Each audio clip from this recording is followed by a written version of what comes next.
Hello everyone, good morning সবাইকে। ঘুম থেকে উঠে গেছি আর এখন আমি আর মা দুজনে মিলে খাবো হচ্ছে চা। মায়ের এই রান্নাঘরে হয়ে গেছে পোকা কাণ্ড। এই যে এখান থেকে এই উপরে প্লাই দেওয়া, এখানে কোথায় পোকার বাসা হয়ে গেছে, এখান থেকে পোকা নিচে পড়ছে, তাই আমাদের আজকে রান্না বান্না খাওয়া দাওয়া সব বন্ধ হয়ে গেছে। ঘুম থেকে উঠে পড়েছি আর চাও নিয়ে নিয়েছি। আর এখানে হচ্ছে গিয়ে আমাদের ফেভারিট প্রজাপতি বিস্কুট। মা চা খাবে? হ্যাঁ, চা খাবো। রান্না বান্না কমপ্লিট হয়ে গেছে? হয়ে গেছে, পমপ্লেট মাছ করেছি আর একটা ভাজা করেছি। এখন আবার আর একটা চিংড়ি মাছের তরকারি করব। চিংড়ি মাছের তরকারি করবে হচ্ছে আমার বনুর জন্য, কারণ আমার বনু খাওয়া নিয়ে প্রচণ্ড নকশা করে। আমিও প্রচণ্ড আগে মানে এই নকশা করতাম এই খাওয়া নিয়ে। আমাদের বাড়িতে শুধুমাত্র আমার মায়ের সাথে সবার সাথে মানে আমার মা আমাকে নিয়ে খালি পড়ে থাকতো যে আমি কিছু খেতে চাই না। কিন্তু এখন আমার প্রবলেমটা চলে গেছে, কিন্তু আমার বোনের নকশাটা নতুন করে শুরু হয়েছে। এখানে আমার মা চিংড়ি মাছ ভাজতে দিয়ে দিয়েছে। মা আজকে কি এই চিংড়ি মাছ দিয়ে কি করবা?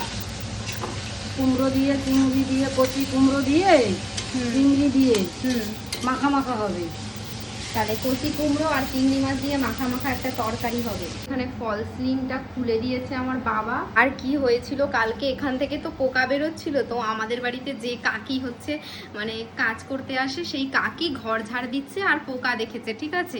এবার পোকাটা দেখে বলছে যে আমি তো ঝাড় দিতে গেছি, ঝাড় দেওয়ার সময় ভাবছি কি যে এখানে কোথা থেকে এলো মুড়ি। আমার ওই কাকি ভেবেছি কি ওগুলো মুড়ি, তারপরে দেখছে মুড়ির হাত পা গজিয়ে গেছে, মুড়ি হাঁটছে।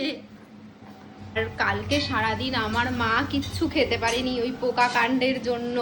তারপরে মা সব শেষ করে সেই কখন সেই বিকেলের দিকে হচ্ছে গিয়ে ভাত খেয়েছে। মা এখন মিস্ত্রি হয়ে গেছে, এই যে সব কিছু ঠিকঠাক করছে হাতুড়ি দিয়ে। আগের দিনের পোকা কাণ্ডের পরে আজকে মা আবার এটা ঠিক করতে এসেছে। তো আমি এখন খেতে বসেছি আর আমার মা ওদিকে বসেছে। আর দাঁড়াও দেখাচ্ছি, আজকে হচ্ছে এই যে কুমড়ো দিয়ে তরকারি আর এখানে রয়েছে পমফ্রেট মাছ।